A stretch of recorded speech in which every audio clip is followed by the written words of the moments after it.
বন্ধুরা সবাইকে স্বাগতম আইএনডি রুবেল টেক ইউটিউব চ্যানেলে। আজকের ভিডিওতে আমি আপনাদের দেখাবো কিভাবে মোবাইল ফোন ব্যবহার করে খুব সহজে কানাড়া ব্যাংকের রিকেওয়াইসি সম্পন্ন করতে হয়। অনেক সময় ব্যাংক থেকে কেওয়াইসি আপডেট করার জন্য মেসেজ আসে, তখন অনেকেই বুঝতে পারেন না কিভাবে ঘরে বসে মোবাইল দিয়ে এই কাজটি করবেন। তাই আজকে আমি ধাপে ধাপে সম্পূর্ণ প্রক্রিয়াটি দেখিয়ে দেবো। ভিডিওটি শুরু থেকে শেষ পর্যন্ত দেখবেন, কারণ কোনো একটি ধাপ মিস করলে আপনার কেওয়াইসি সম্পূর্ণ নাও হতে পারে। চলুন তাহলে শুরু করা যাক। প্রথমে আপনার মোবাইল ফোনে গুগল ক্রোম ব্রাউজার অথবা যে কোনো ইন্টারনেট ব্রাউজার ওপেন করে নিন। আমি এখানে গুগল ক্রোম ব্রাউজার ব্যবহার করছি। ব্রাউজার ওপেন করার পর উপরে সার্চ বক্সে কানাড়া ব্যাংক লিখে সার্চ করুন। স্ক্রিনে দেখতে পাচ্ছেন আমি কানাড়া ব্যাংক লিখে সার্চ করেছি।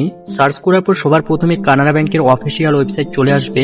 এখানে অবশ্যই অফিসিয়াল ওয়েবসাইটে প্রবেশ করবেন যাতে আপনার তথ্য নিরাপদ থাকে। আমি এখন কানাড়া ব্যাংকের অফিসিয়াল ওয়েবসাইটে ক্লিক করছি। ওয়েবসাইটে প্রবেশ করার পর একটি ল্যাঙ্গুয়েজ সিলেকশন অপশন দেখতে পাবেন। এখানে হিন্দি এবং ইংলিশ দুইটি ভাষা থাকবে। আপনার যেটা বুঝতে সুবিধা হয় সেটি নির্বাচন করতে পারেন। আমি এখানে ইংলিশ ল্যাঙ্গুয়েজটি সিলেক্ট করছি। তারপর ওয়েবসাইটটি ওপেন হয়ে যাবে। ওয়েবসাইট ওপেন হওয়ার পর একটু নিচের দিকে স্ক্রল করতে হবে। স্ক্রল করার পর বিভিন্ন ধরনের অপশন দেখতে পাবেন। এখানে অনলাইন রিকেওয়াইসি থ্রু ওয়েব পোর্টাল নামে একটি অপশন দেখতে পাবেন। যাদের কেওয়াইসি আপডেট করতে হবে তারাই এই অপশনটির উপর ক্লিক করবেন। রিকেওয়াইসি অপশনে ক্লিক করার পর একটি ইম্পর্টেন্ট নোটিস দেখতে পাবেন। এখানে লেখা থাকবে যে আপনি একটি এক্সটার্নাল লিঙ্কে রিডাইরেক্ট হচ্ছেন। এটি কানাড়া ব্যাংকের অনুমোদিত কেওয়াইসি পোর্টাল, তাই কোনো চিন্তা না করে কন্টিনিউ বাটনে ক্লিক করুন। কন্টিনিউ বাটনে ক্লিক করার পর একটি পেজ ওপেন হবে যেখানে রিকেওয়াইসি করার কিছু শর্ত বা নিয়ম লেখা থাকবে। সেখান থেকে একটু নিচের দিকে স্ক্রল করে আসতে হবে।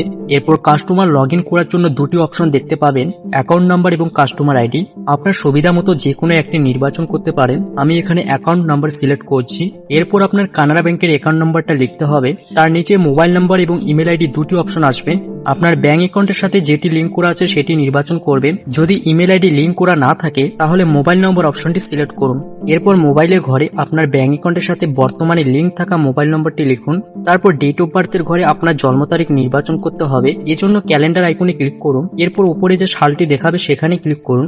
অনেকগুলো সাল দেখতে পাবেন, সেখান থেকে আপনার জন্মসাল নির্বাচন করুন। এরপর বাম ও ডান দিকে সোয়াইপ করে আপনার জন্ম মাস নির্বাচন করুন এবং তারপর আপনার জন্মদিন নির্বাচন করুন। তাহলে জন্ম তারিখ সেট হয়ে যাবে।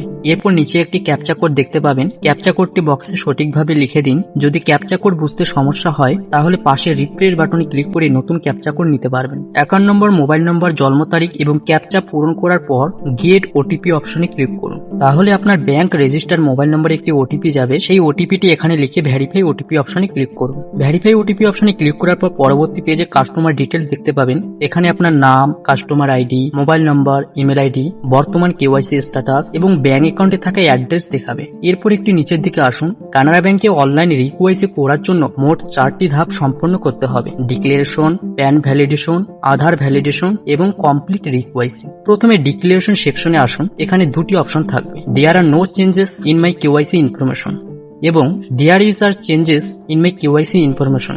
অর্থাৎ আপনার ব্যাংক অ্যাকাউন্টে যে ঠিকানা ও তথ্য রয়েছে সেগুলো যদি বর্তমানে সঠিক থাকে এবং আপনি কোনো পরিবর্তন করতে না চান তাহলে প্রথম অপশনটি নির্বাচন করবেন, আর যদি ঠিকানা বা অন্য কোনো তথ্য পরিবর্তন করতে চান তাহলে দ্বিতীয় অপশনটি নির্বাচন করবেন। আমি যেহেতু কোনো তথ্য পরিবর্তন করব না, শুধু কেওয়াইসি আপডেট করব, তাই প্রথম অপশনটি নির্বাচন করছি। এরপর নিচে আইডেন্টিফিকেশন ডিটেইল সেকশনে আপনার প্যান কার্ড নাম্বার দেখতে পাবেন। প্যান কার্ড ভেরিফাই করার জন্য ভ্যালিডেট প্যান অপশনে ক্লিক করুন। ক্লিক করার পর একটি আইডেন্টি ভেরিফিকেশন পপ আপ আসবে। এখানে প্যান নাম্বার আংশিকভাবে দেখাবে। নম্বরটি ভালোভাবে মিলিয়ে দেখুন। সবকিছু ঠিক থাকলে ভ্যালিডেট অপশনে ক্লিক করুন। এরপর প্যান ভেরিফিকেশন সাকসেসফুল মেসেজ দেখাবে, অর্থাৎ প্যান কার্ড সফলভাবে এনএসডিএল এর মাধ্যমে ভেরিফাই হয়ে গেছে। এখন ওকে অপশনে ক্লিক করুন। প্যান কার্ড ভেরিফাই হয়ে গেলে পাশে একটি সবুজ টিক চিহ্ন দেখতে পাবেন। এর অর্থ প্যান ভেরিফিকেশন সফল হয়েছে। এরপর আধার নাম্বারের পাশে ভ্যালিডেট আধার অপশনে ক্লিক করুন। এখানেও একটি আইডেন্টি ভেরিফিকেশন পপ আপ আসবে। আধার নাম্বার আংশিকভাবে দেখাবে। নম্বরটি ভালোভাবে মিলিয়ে দেখুন। এখানে উল্লেখ থাকবে যে আধার কার্ডের সাথে লিঙ্ক থাকা মোবাইল নম্বরে ওটিপি পাঠানো হবে, তাই send OTP to mobile number linked with Aadhaar অপশনে ক্লিক করুন। এরপর আধারের সাথে লিঙ্ক থাকা মোবাইল নম্বরে একটি ওটিপি যাবে। সেই ওটিপি বক্সে লিখে ভ্যালিডেট ওটিপি অপশনে ক্লিক করুন। তাহলে আধার ভেরিফিকেশন সাকসেসফুল মেসেজ দেখাবে, অর্থাৎ আপনার আধার কার্ড সফলভাবে ভেরিফাই হয়ে গেছে। এখন ওকে অপশনে ক্লিক করুন। এরপর দেখবেন প্যান কার্ড এবং আধার কার্ড দুটির পাশে সবুজ টিক চিহ্ন চলে এসেছে, অর্থাৎ দুটি ডকুমেন্টই সফলভাবে ভেরিফাই হয়েছে। আমি এখানে প্যান কার্ড, আধার কার্ড এবং ভোটার আইডি কার্ড দেখতে পাচ্ছি, অর্থাৎ অ্যাকাউন্ট খোলার সময় যে ডকুমেন্টগুলো জমা দেওয়া হয়েছিল সেগুলো এখানে দেখানো হয়েছে। এখন একদম নিচে কমপ্লিট রিকোয়াইসি নামে একটি অপশন দেখতে পাবেন। এই অপশনে ক্লিক করলেই আপনার রিকোয়াইসি সাবমিট হয়ে যাবে। এরপর রিকোয়াইসি সাকসেসফুল মেসেজ দেখাবে। এখানে একটি ইউআরএন বা রেফারেন্স নাম্বার জেনারেট হবে, চাইলে এটি নোট করে রাখতে পারেন। এছাড়া আপনার ব্যাংকে রেজিস্টার্ড মোবাইল নম্বরে একটি এসএমএস আসবে, সেখানে লেখা থাকবে dear customer, your re KYC for account number ending with, আপনার অ্যাকাউন্টের শেষ 4টি সংখ্যা থাকবে, has been completed successfully Canara bank, অর্থাৎ এই অ্যাকাউন্ট নম্বরে শেষ হওয়া আপনার অ্যাকাউন্টের রিকোয়াইসি সফলভাবে সম্পন্ন হয়েছে। তো বন্ধুরা, ভিডিওটি যদি আপনাদের উপকারে আসে তাহলে একটি লাইক করবেন, আর চ্যানেলে নতুন হয়ে থাকলে চ্যানেলটি সাবস্ক্রাইব করে রাখবেন। ধন্যবাদ।